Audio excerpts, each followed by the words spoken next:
Good morning, folks. This is Deb Delapierre, and this is your short take. We're here this morning. I have to go to work at 9 today, so I'm in a hurry.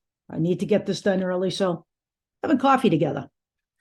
We're going to talk about the very last midterm race right now, the one that ended yesterday between Herschel Walker and Raphael Warnock. So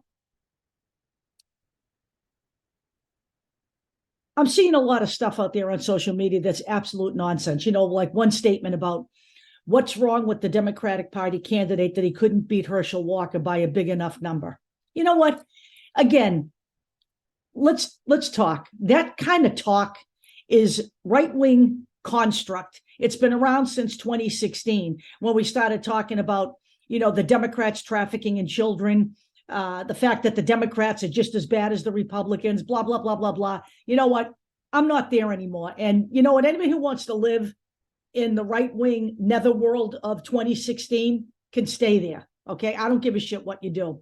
But I'm not going to allow bullshit to be spread on social media. There is nothing wrong with Raphael Warnock.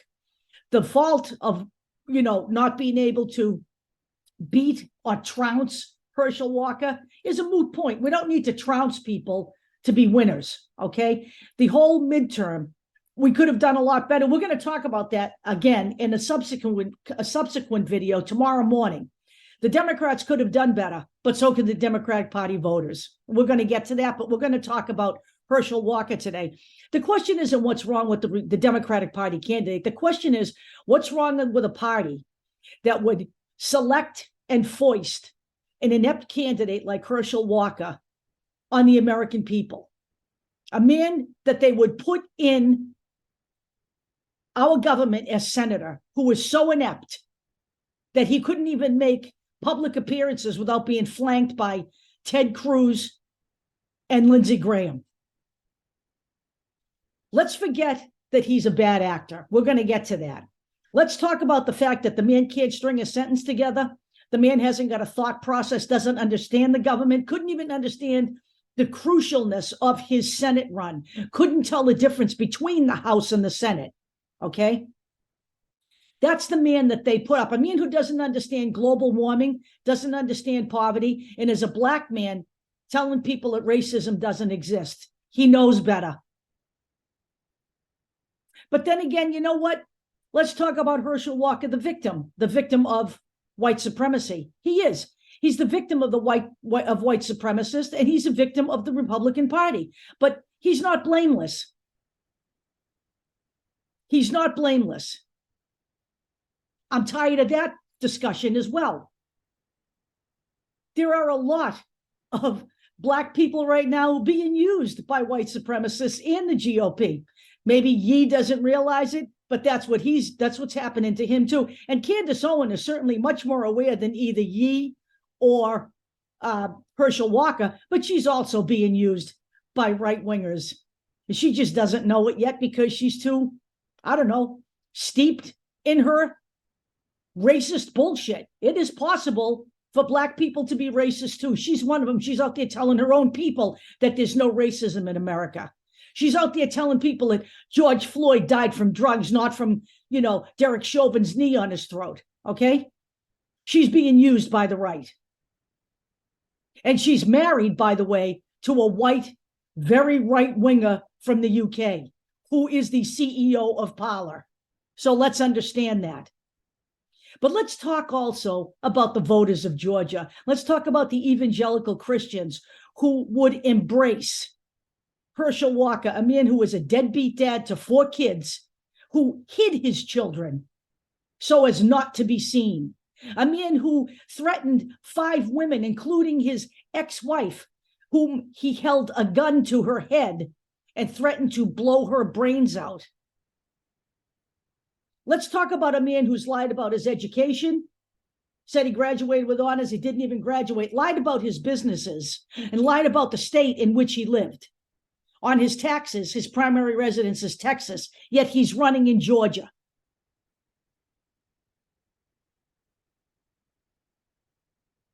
Let's talk about a man who paid for women's abortions but claims to be pro-life. And let's talk about the evangelicals who don't care at all about Herschel Walker's character or behavior because he's saying what they want to hear.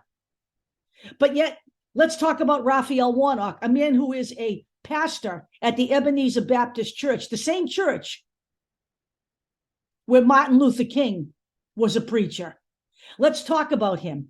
And the reason they don't consider Raphael Warnock a man of God is because he is not only pro-choice, and he has openly stated he doesn't believe that a doctor's office is big enough for a woman, her doctor, and the U.S. government. And he's also a supporter of the gay and trans community. And that is exactly what is wrong with Raphael Warnock, my friends. All of those people posting that bullshit. What's wrong with the Democratic Party candidate that he couldn't have trounced Herschel Walker? The fact is that the people voting for Herschel Walker and Raphael Warnock live in the Bible Belt, Georgia. Sorry, folks, not a very forward-thinking group of people, the same people who gave Marjorie Taylor Greene, even after everything she has said and done, even after the fact that she participated in J6, 66% of the fucking vote over Marcus Flowers, who is a black man. Maybe you should be asking yourself other questions. What's wrong with a party that would embrace someone like Herschel Walker? What's wrong with people who would vote for someone like Herschel Walker? He is, you know what? Is he a victim of CIT? No one knows that. People are making that assumption because he played football. And maybe that is correct, but Herschel Walker knows the difference between right and wrong.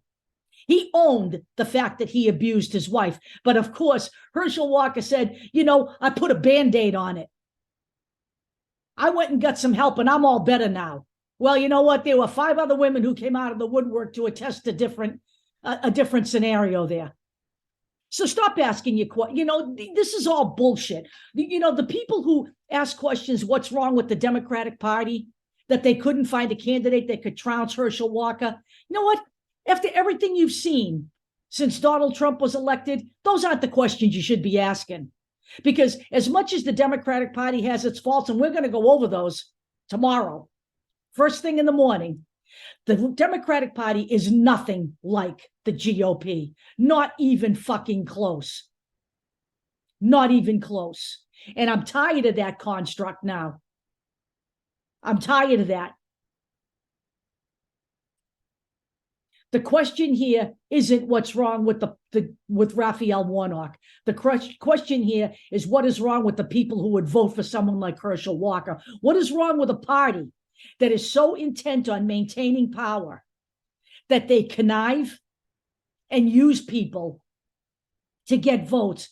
They literally will work to steal an election. What's wrong with a party that is so intent on power that they would gerrymander like they did before this midterm election? Because had they not, the Democrats may have trounced them on all fronts. Maybe you ought to be looking beyond the shit that people filter into your brains and start looking shit up because it is out there. And you know what? No, every media outlet isn't lying to you. That also is a Republican Party construct, because those people who tell you that the mainstream media is lying to you are listening to Fox News, OAN, Newsmax, and reading the Epic Times. And those outlets, my friend, are propaganda outlets. They are absolutely not news outlets. The question isn't what's wrong with the Democratic Party and what's wrong with Raphael Warnock. The question is what is wrong with you for believing that shit? And what is wrong with a party that would go to these lengths to victimize the American people for their own power? A party, by the way, who has a very white representative right now who also abandoned his state because he wasn't reelected in the primaries and is living high off the taxpayers in Florida and leaving his constituents hanging out to dry. His name is Madison Cawthorn. There's a lot of problems here, folks, but the problem isn't Raphael Warnock. I'll talk to you all later.